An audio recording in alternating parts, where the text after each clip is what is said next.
దేవుని నామానికి వందనాలు. ఈరోజు దేవుని వాగ్దానం. ఆ వాక్యము శరీరధారి అయి కృపాసత్య సంపూర్ణుడుగా మన మధ్య నివసించెను. తండ్రి వలన కలిగిన అద్వితీయ కుమారుని మహిమ వలె మనము ఆయన మహిమను కనుగొంటిమి. యోహాను సువార్త 1వ అధ్యాయం 14వ వచనం.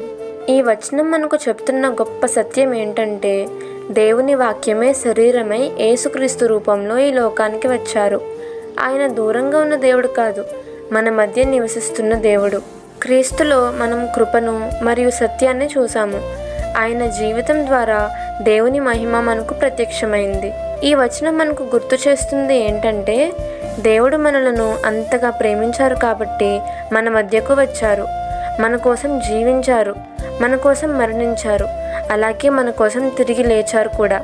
ఆయనను స్వీకరించిన వారికి దేవుని మహిమ, కృప నిండుగా లభిస్తాయి.